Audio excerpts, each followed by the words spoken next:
हर हर महादेव। शनि राशि परिवर्तन बहुत ही बड़ा टॉपिक जो आजकल पूरे सोशल मीडिया पे चल रहा है। शनि गुरु की राशि में जा रहे हैं, शनि जो हैं वो जुपिटर की राशि में जा रहे हैं, पर ये आधी ही सच्चाई है। शनि पर जो प्रभाव सिर्फ गुरु का ही नहीं रहेगा, उन पर प्रभाव राहु का भी रहेगा।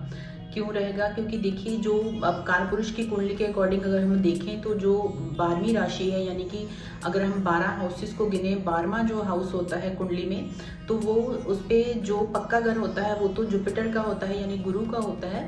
पर उसमें कहीं ना कहीं राहु का प्रभाव भी रहता है। राहु का भी वो घर माना जाता है। राहु वहाँ पे उच्च के माने जाते हैं क्योंकि वो विदेश का भी घर है, और विदेश जो है वो राहु को रिप्रेजेंट करता है। जैसे कि अगर हम एक कंट्री से दूसरी कंट्री की तरफ जाते हैं तो राहु की इन्वॉल्वमेंट उसमें होती ही होती है, तभी हम विदेश में जा सकते हैं और वहाँ पे जो है हम खुश भी रह सकते हैं। तो राहु का प्रभाव भी रहेगा इस राशि परिवर्तन में, शनि की राशि परिवर्तन में।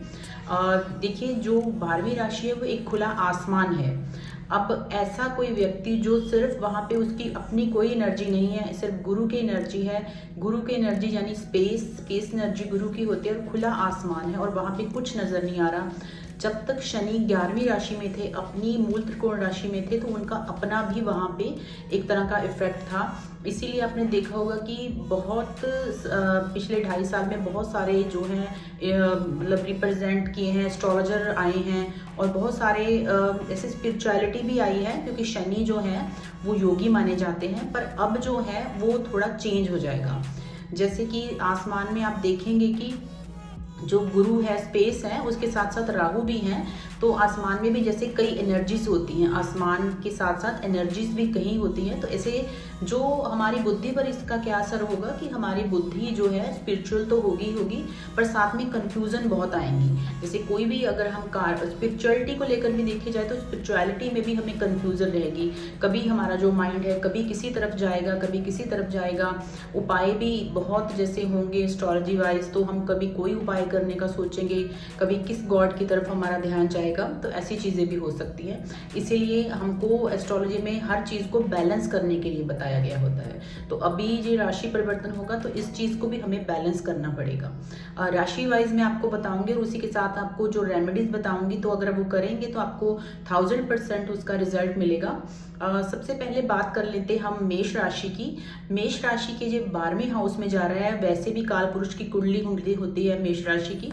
तो अगर 12वें हाउस में शनि जा रहे हैं तो देखिए, ये हॉस्पिटलाइजेशन की राशि होती है, और शनि जो है वो दुखों के प्लैनेट है। जहाँ शनि आएंगे वहाँ पे बहुत ज़्यादा डिसिप्लिन होगा, फायदा भी होगा, पर दुख भी साथ में आएंगे। तो उनको अपनी बीमारियों पर बहुत ध्यान देना पड़ेगा, वो बार बार हॉस्पिटल जा सकते हैं। तो अगर इन सब चीज़ों से बचना चाहें तो इसका जो दूसरा पहलू है वो है दान। 12वीं राशि दान की भी होती है, तो आपको दान करना है। दान आपको क्या करना है, किसी भी बड़े हॉस्पिटल में जाके, चैरिटेबल हॉस्पिटल भी हो सकता है, वहाँ पे अगर जाके आप मेडिसिन का दान अगर आप करते हैं, क्योंकि राहु की रेमेडी भी हो जाएगी। राहु भी मेडिसिन का कारक है, तो एक तरह से राहु की रेमेडी भी हो जाएगी। तो वहाँ पे जाकर अगर आप दान करते हैं मेडिसिन का, तो इससे आपकी जो वो चीज़ है बैलेंस हो जाएगी। और अगर स्पिरिचुअलिटी की बात की जाए तो जो 12वीं राशि होती है वो ऊंची, वहाँ पे जैसे बहुत ही ऊंचा कोई स्पिरिचुअल स्थान होता है, कोई ऊंची पहाड़ी पे या बहुत ऊंची स्थान पर जो मंदिर कोई भी चीज़ बनी होती है, ये देवी देवता जो होने चाहिए वो थोड़े रुद्र देवी देवता होने चाहिए। जैसे कि काली माता का मंदिर हो सकता है, उसके अलावा भैरव का मंदिर हो सकता है, हनुमान जी का मंदिर हो सकता है।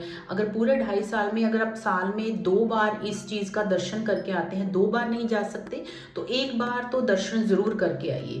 अगर ऐसी चीज़ें आप करते हैं तो आपका जो पूरे 2.5 साल है ये बैलेंस हो जाएंगे। तो जो भी आपको बैड इफेक्ट आने होंगे वो कट जाएंगे, और गुड इफेक्ट आपको उसके मिलने स्टार्ट हो जाएंगे। एस्ट्रोलॉजी क्या है, ये बैलेंस की राशि है। बैलेंस का ये हमारा काम है कि कोई भी काम अगर ये ऐसे होने जा रहा है तो हम उसको डायरेक्शन चेंज करके उसी काम को हम पॉजिटिव कर सकते हैं। तो सिर्फ डायरेक्शन चेंज करनी होती है। जो चीज़ों का खर्चा आपका हॉस्पिटल में होना है, बीमारियों में होना है, बेड रिडन होगे, तो उसको हम डायरेक्शन चेंज कर लेंगे, क्योंकि एनर्जी को ज़रूरत होती है डायरेक्शन की। एनर्जी कभी भी ये नहीं हो सकता कि उसको आप ख़त्म कर दो, एनर्जी को हम मोड़ सकते हैं। तो हमने क्या करना है, उसको टर्न कर देना है इन चीज़ों की तरफ। और अगर मेष राशि वाले ऐसे काम करते हैं, ये जो मैंने आपको प्रिकॉशन बताए हैं, जो आपको मैंने डोनेशन बताया है, अगर ये चीज़ें आप करते हैं तो आपको बहुत ही ज़्यादा बेनिफिट होगा और ये 2.5 साल कैसे निकल जाएंगे आपको पता भी नहीं चलेगा। ऐसे ही 12 राशियों की प्रिडिक्शन होगी। ये रेमेडीज आप कीजिए, वीडियो को लाइक कीजिए और यहाँ पे मैं अपने चैनल पे लाइव कुंडली प्रेडिक्शन भी करती हूँ, तो इस चैनल को ज़्यादा से ज़्यादा सब्सक्राइब कीजिए, शेयर कीजिए और ताकि इसका जो बेनिफिट है बाकी लोगों को भी मिल जाए। हर हर महादेव।